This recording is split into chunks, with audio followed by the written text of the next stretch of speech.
Yeah, yo, it's Bacardi Priest. WCC, man. I'm back in the bit with another reaction video, man. How y'all been? Hope you been well. Take care of yourself. Love yourself. Stand up the way you're doing what you need to do, regardless of what's going on, and being the best you can be. Today we got cheats without cheats. Movie theaters are completely ruined. We about to see what this video is talking about, man. Cause yeah, I mean, I feel like movie theaters do not hit the same as much as it used to. I don't know. Maybe I'm tripping, you know. But without further ado, we about to get to this banger. Better things you could do with your night. You can just get your overpriced popcorn, find your seat, and for 2 hours, you're just gone and you're completely locked in. Whatever was stressing you out before you walked through those doors doesn't exist anymore. The movie is the only thing that exists. That was the whole thing. Even during the Great Depression, the movie industry was soaring. Now, somewhere along the way, It's true. It's crazy, like,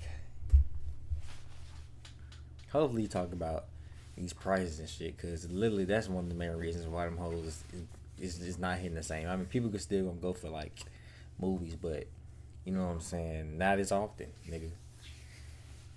Especially if motherfucker, excuse me, especially if people pirating, you can watch them hoes off illegal websites and shit now. Do all that, drink your water and eat your fruit. But yeah, if you can do all that, then that's better than spending, bruh, like going like 3 or 4 people, nigga. That shit like $80, nigga. Not to mention, nigga, popcorn $30, nigga. The icy, the small icy, nigga, $20. Shit, so damn ridiculous. And it's like, do these niggas not know the less you charge for this shit, the more money you're going to make? Like, but people don't think like that. I don't know why. This is exactly why these niggas fuck around to me once a year, or once every 5-6 months or some shit like that. Niggas just love taxing. You know what I'm saying? But yeah, man, it's ridiculous. I don't know exactly when, I don't know exactly who started it, but the deal got violated. Because going to the movies now is not a peaceful experience, it's kind of an endurance test, and you're paying, at minimum, $15 to $20 to sit in a dark room with a random selection of people who have collectively decided their individual experience matters more than everybody else's combined, and you just have to sit there. So today we're breaking down the worst things about movie theaters right now. Let's go. And there's no better way to start off than with the TikTok attention span couple. These two are dangerous specifically because of where they sit. Like, they always, and I need you to understand that I mean always, end up directly in front of you. Like, this shit is not a coincidence. I think the universe does this deliberately as some kind of test. The movie's been going on for maybe 12 minutes. Things are just starting to develop. There's a tense scene. The theater is dark, and then suddenly, in your direct sight line, a phone screen erupts. The brightness has to be on maximum every time, and like they're signaling a fucking aircraft. The glow from that screen is filling your peripheral vision and actively pulling you out of the film you paid to see. This is 10 times worse than the CSGO flashbang. Put Trainwreck's TV getting flashbanged on the screen. This is you in the theater. Never, and I mean never, is their phone out for any good reason. There's no emergency ever. They're just scrolling. It's just standard feed activity, like someone's watching a TikTok with the sound barely muted, and you can hear the faint audio bleeding through. I don't know what it is, but people in the modern world feel like they always have to be checking something. Real life has turned into a Five Nights at Freddy's game where you're checking. That's the unfortunate thing of reality nowadays in this world, bro. People are dependent on that phone now, like, and that's just how the people above us wanted us to be. You know what I'm saying?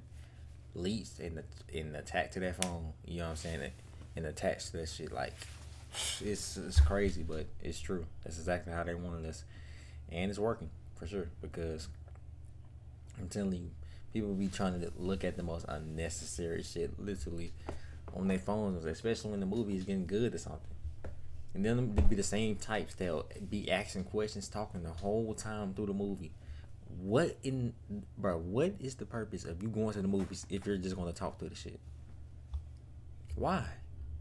Like, excuse me.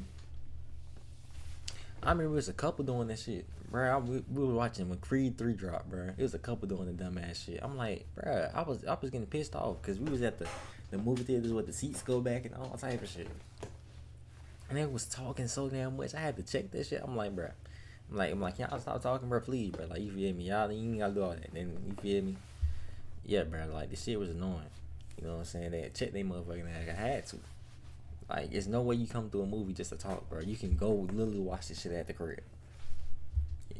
The cameras, except the cameras are the different apps on your phone telling you to check them. We've also very much scrutinized Karens as a society, but Karens are the reason that people are afraid to do shit like this. Like, people don't bring out their bright-ass phones during a movie because they're afraid of some Karen telling them to put it away. So, for all intents and purposes, maybe you have to be the Karen for the day. Now, I've seen people be asked to put their phone away, and they'll do it, but like for 90 seconds. They physically cannot be away from their phone for the length of a feature film. Like, they've made the decision to come to a movie theater anyway.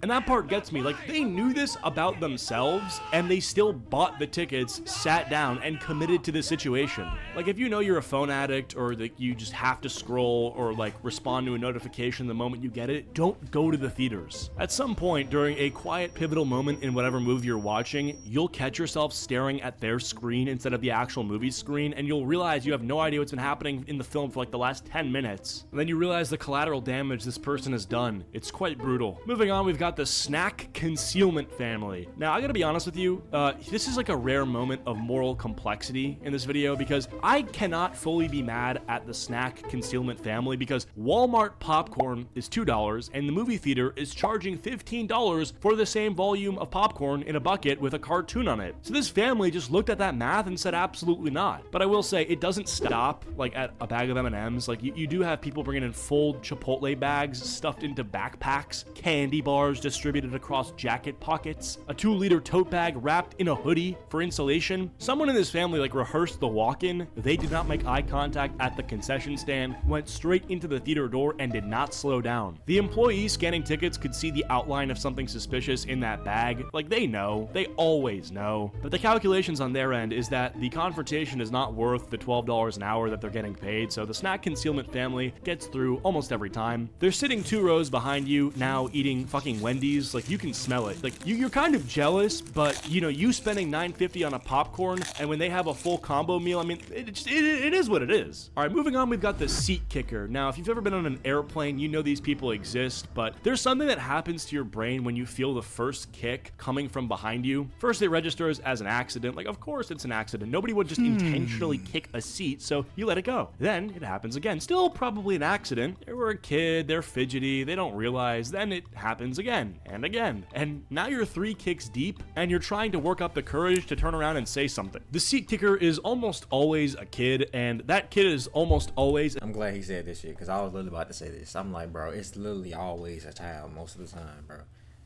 The baddest fucking child. They don't know how to act. No home training. Got the nerve to take this little nigga, man. Like, bro, shit be annoying as shit. Attached to a parent who has entered a disassociation state. It's impossible for their kid to do anything wrong. Like, if you say that they did something wrong to the parent will look at the child, say their name once in like a warning tone, like Connor, and this usually carries 0 weight, and then they'll return to their own checked out state. The child will pause for 90 seconds, the kicking will resume. Moving on, we've got the late arrivers. 15 minutes of trailers. 15 full minutes of movie trailers, and then you also have 15 minutes of random ass ads before the trailers where they show you the movie theater's own branded content. 30 minutes of buffer time built in specifically so that if you're running a little behind, you can still catch the actual film. It should be physically impossible to be late for a modern movie, and yet this movie has been going on for 20 minutes. Real plot is happening. Characters are being developed, and from the back of the theater, you hear a door swing open, and a group of 5 people start making their way down your row using their phone flashlights, which they are holding roughly at eye level, which means you are getting immediately blinded during the most tense scene so far. They have not found their seats yet, they're checking their tickets, they're second guessing the row, and by the time they finally sit down, the moment is completely gone. Like, whatever the movie was building up to has been dismantled by this group of complete hooligans. Also, these people will have full volume conversations about what they missed, trying to play guessing games with each other as to what possibly happened while they were late. Either get to the movie on time or just take the loss and watch it at home. Moving right along, we've got the clappers. Look, I understand it, like, emotionally, I understand it. You've been invested in a franchise for years, like a character does something incredible. It's a genuine cinematic moment and your body just responds, like, I get it. But bro, the clapping, like the standing ovation, the cheering at the screen like the actors are there, they're not there. Like, Robert Downey Jr. cannot hear you. The version of the story that you're watching watching was locked and exported and shipped to this theater weeks ago. Whatever you do in this seat is not going to reach them. You're applauding a projector screen. And the clappers do not do this once, like they'll do it throughout the movie. Like every heroic moment, or every time they do like a reference to an earlier movie, or like when Deadpool winks at the camera, they start clapping. Do not get me started on the post-credit screen after. The person next to you is literally trembling. The funniest version of this is when you're watching a movie and the clappers start clapping and like not everyone in the theater joins in, so it's just like 6 people clapping in a room of 200 and it just fades out awkwardly after about 4 seconds. You'd think the silence would be a cue to the clappers that maybe they're a little out of place, but they're completely unbothered and planning on doing it again. I think movie theaters have to understand that with all the options out there for consuming media, they have to step up their game a bit and compete better. Because the reality is, most people would prefer to lay in bed or on their couch and watch something on Netflix than actually go to the theater, have to risk some idiot on their phone the whole time, and be out $30 the moment they get thirsty or hungry. Now, even though these issues are prevalent, if the movies themselves that we're dropping were insanely good and only available in theaters, then people would go. But I feel like shit just hasn't been that good in the past few years. Like, yeah, Oppenheimer was in 2022, that movie was okay. I'm sure there's like one good movie a year that I go and see, but I gotta say, there should be bangers every week, and there just isn't. I like movies, and I like having an excuse to leave my house, like the theaters, but Hollywood needs to step it up. Like that movie Obsession was made by a YouTuber, and it cleared like $100 million, yielding a 100x return on the budget. Like, that's insane. You're telling me that these massive studios can't do the same thing? Like, I just find that hard to believe. Anyway, let me know what you guys think down in the comments below. If there's any movies you guys would recommend that I watch from literally any time ever, I'll check them out if I haven't seen them already. Follow me over on Spotify and subscribe to the channel if you enjoyed, and I'll see you guys all later. Goodbye. Banger video. Every time you rip Shot cheats, man.